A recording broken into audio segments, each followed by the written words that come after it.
अस्सलाम वालेकुम everyone, welcome back to my YouTube channel. I hope आप लोग ठीक होंगे, खुश होंगे और उम्मीद है कि आप लोगों के रोज़े भी अच्छे गुजर रहे होंगे। और मैं ये आप लोगों के साथ अपने 8वें रोज़े का व्लॉग शेयर कर रही हूँ।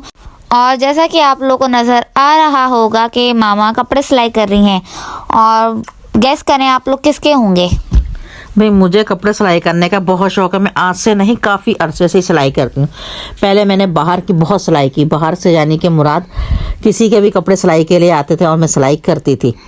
अब मैं नहीं बाहर वालों के सिलाई करती, सिर्फ अपने ही सीती हूँ और इसके बच्ची के अपनी के सी लेती हूँ बस। हम लोगों ने कभी भी बाहर से कभी नहीं सिलाई करवाए। जी, मेरी मामा खुद एक बहुत अच्छी टेलर हैं, बहुत अच्छे कपड़े सी लेती हैं। हाँ, मैं खुद ही डिज़ाइन वगैरह लगा लेती हूँ, देख लेती हूँ बस, फिर मैं बनाने की कोशिश करती हूँ। मुझसे अल्लाह का शुक्र है बन भी जाते हैं। जी अच्छा, खैर यहाँ हम बना रहे हैं कटलेस अपनी सहरी के लिए। और कटलेस मैं बना रही हूँ पोटैटो कटलेस, आलू के, और जिनको मैं बेसन की कोटिंग करके फ्राई कर रही हूँ, जिससे ये बहुत अच्छे और क्रिस्पी फ्राई होते हैं और हमारे पैन पे लगते भी नहीं हैं। और कटलेस मैंने फ्राई कर लिए थे, उसके बाद मैंने दूध गर्म होने के लिए रख दिया था, क्योंकि सहरी में भाई दूध कम बहुत आता है, मतलब फेनिया बनानी है, चाय बनानी है, तो मैंने कहा पहले ही गर्म कर लूँ, क्योंकि सहरी में आजकल गैस बहुत आहिस्ता हो जाती है, तो बहुत मुश्किल होती है। बहुत देर देर से छोड़ रहे हैं गैस को, बहुत आहिस्ता कर देते हैं, प्रेशर नहीं आ रहा होता है, इसलिए मसला ही हो जाता है। जी, और यहाँ सहरी हमारी शुरू हो चुकी है। और यहाँ मेरे बड़े भाई वो लस्सी बना रहे हैं, उनका दिल चाह रहा था लस्सी पीने का, तो वो आते हुए दही लेकर आए थे, तो मैंने कहा कि लस्सी भी भाई आप बनाएं अब, तो वो लस्सी ये बना रहे हैं। इसने कहा जब तक कि मैं फेनिया वगैरह बनाने चली जाती हूँ खुद ही बना लो लस्सी दही की बैठ के। बस वो यहाँ पे लस्सी बना रहा है बेटा मेरा। उसके बाद फिर हम लोगों ने अपनी सहरी बनाई मम्मा ने। हाँ, मैं तो किचन में चली गई थी सहरी बनाने के लिए, मैंने कहा भाई बनाओ। जी, और अब हम यहाँ अपनी सहरी एंजॉय कर रहे हैं। और सहरी में ये आलू गोश्त का सालन हमारे नेबर्स के यहाँ से आया था, देख का कोरमा है बेसिकली है। हाँ, कोरमा था और साथ में कीमा मटर थे और ये कटलेस वगैरह हो गए। इतना कोई खाने को दिल तो चाह नहीं रहा होता है सहरी में, लेकिन फिर भी सहरी करनी होती है हम लोगों को। जी, हमसे एक पूरी रोटी भी नहीं खाई जाती है सहरी में। इनका पराठे खा खा के अब जी भर चुका है, अब रोटी पर आ गए हैं। आज रोटी खाई है, फिर रात में पराठा ही बनेगा इंशाल्लाह। जी, सहरी की टाइमिंग अब 1-2 मिनट पीछे जाती जा रही है और कम होती जा रही है। और रात में मुझको तो सोने का टाइम बिल्कुल ही अब कम मिलता जा रहा है। 1-1.5 घंटे सोती हूँ, उसके बाद फिर 3-3:30 बजे उठ जाओ। ये बच्चे तो सोते ही नहीं है, इनको तो बस जागना ही होता है। ये सहरी तक के जागते रहते, बल्कि मुझे उठाते कि मामा उठ जाओ, टाइम हो गया, अब उठ जाएं, बस इनका यही रहता है।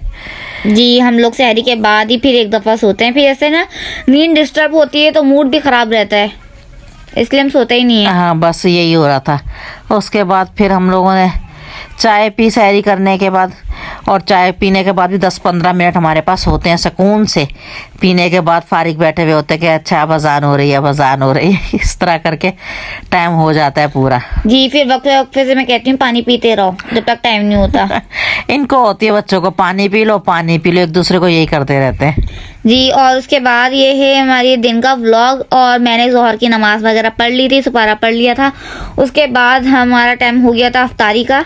मैं तकरीबन 3-3:30 बजे शुरू कर देती हूँ अपना काम, क्योंकि आराम से मुझसे इतनी भगड़ दगड़ वाले काम जल्दी वाले नहीं होते। मैं कहती हूँ भाई लाओ, मैं बैठ के तुमको कटिंग करके देती रहती हूँ और तुम अपना बनाती रहा करो। इसको शुक्र अल्लाह का, सब चीज़ें बनानी आती हैं बच्ची को, मेरी को सारा कुछ बना लेती है अल्हम्दुलिल्लाह। हाँ बस इसी तरह मैं इसको बना के देती रहती हूँ, ये सब तैयार करती रहती है। मुझसे बार उठक बैठक वाले मेरे का काम नहीं होते। जी, इसी तरह मुझसे कोई भी चीज़ कटिंग नहीं होती है, मतलब कि बहुत आराम से कटिंग होती है मुझसे, तो मैं मामा को देती हूँ। कटिंग के काम सारे मैं करके देती हूँ, उसके बाद फ्राई करने की चीज़ों के काम सारे इसके अपने होते हैं, ये खुद ही करती रहती है। इसी तरह से मिलजुल के बस हम लोग कर लेते हैं। अभी इसने सारा ये बेसन वगैरह में डाल दिए मसाले, और वहीं पे मेरे पास ही आकर बैठ गई थी कि चलो मैं यही मम्मा के पास ही बैठ के अब तैयार कर रही हूँ। जी, और ये हमारा बेसन का मिक्सचर मैंने आपको दिखाया है कि थोड़ा सा ही रह गया है, इससे बहुत ईजी हो गया। हमें ज़्यादा नमक मिर्च वगैरह डालनी रहती, लेकिन मैं फिर भी थोड़ा सा चाट मसाला ऐड करती हूँ और उससे फ्लेवर बहुत अच्छा आता है। इसको बस थोड़ा सा उसको स्पाइसी सा करना होता है, इसीलिए मैंने शुरू रमज़ान से पहले इसको अच्छी तरह से बेसन के अंदर सारी चीज़ें डाल के ना मिक्स करके उसको फिर हम लोगों ने उसको कंटेनर में डाल के रख लिया था। इससे बहुत इजी हो जाता है। अब जब भी बनाने होते हैं पकौड़े 2 चम्मच 4 चम्मच निकाले, उस हिसाब से हम लोग अपनी फैमिली के हिसाब से कर लेते हैं बस जी। और इसी तरह हम जो सादा बेसन बनाते हैं, मतलब कि आलू के चिप्स और मिर्चों वगैरह के लिए, उसमें सिर्फ थोड़ी सी रेड चिली डालती हूँ मैं, थोड़ा सा नमक और बस। और अगर मुझे कलर चाहिए तो मैं हल्दी भी डाल देती हूँ, बस। ये वो हमारा सादा बेसन बन जाता है इस तरह। और ये फ्राई जो डीप करके रखी हुई है, डीप फ्राई कर रही है चीज़ों को, जो फ्रीजन करके रखी हुई हम लोगों ने, ये समोसे रोल वगैरह अब ये डेली बेस पे निकाल आते हैं बाहर, क्योंकि भाई हमें मजे के बहुत लगते हैं, बहुत ही ज्यादा टेस्टी बने थे। तो मैंने कहा भाई रोज खा लो, खत्म हो जाएंगे फिर बना लेंगे हम।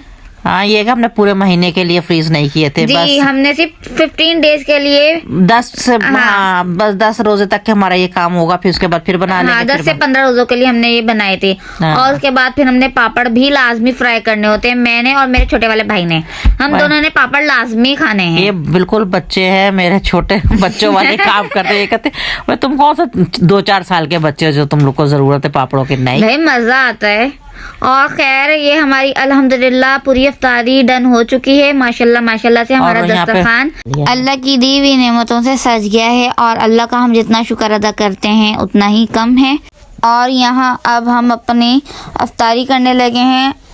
और जी बस यहाँ हम अपनी इफ्तारी कर रहे हैं सब मिलके, आराम आराम से इफ्तारी करने के बाद फिर हम लोगों ने पढ़नी है नमाज, फिर उसके बाद एक बार फिर से इफ्तारी ही की तरफ आ जाते हैं। उसके बाद चाय भी पीनी होती है बस, क्योंकि एकदम में तो सारी इफ्तारी खाई नहीं जाती है, बस थोड़ी थोड़ी सी सब चीज़ें खा ली जाती हैं।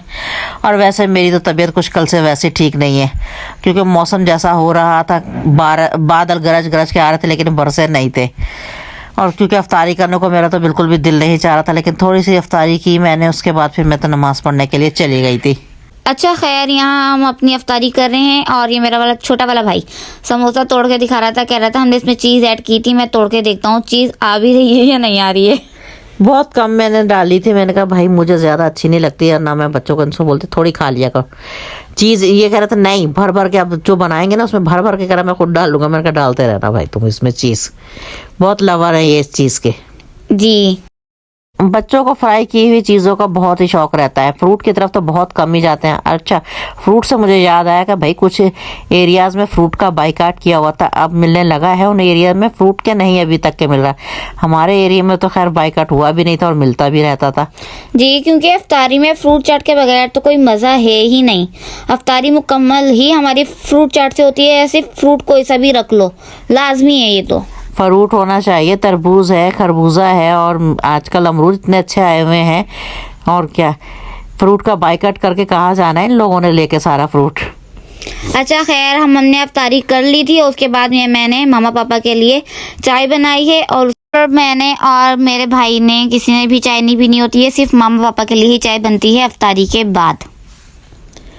और ये अब काफ़ी देर बाद ईशा के बाद की बात है कि लाइट भी चली गई थी, 7:30 बजे तकरीबन हम लोगों के लाइट चली जाती है, और फिर 8:30 बजे आती है। और ये उसके बाद ईशा की नमाज़ भी पढ़ने के बाद ये चाट थोड़ी सी रह गई थी, चने चाट। इसने कहा चलो अब ये मेरी पड़ी है तो इसने कहा मैं खा लूँ मामा। मैंने कहा चलो ख़त्म करो ये सारा काम।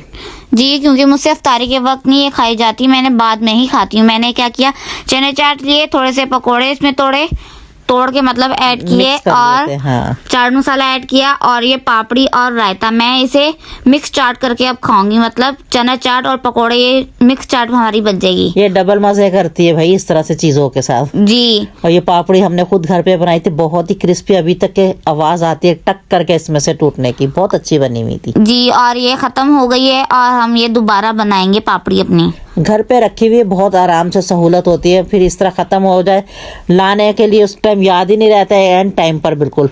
अच्छा खैर मैं यहाँ अपनी चाट एंजॉय कर रही हूँ, और इसी के साथ हम अपने आज के इस व्लॉग का करते हैं एंड।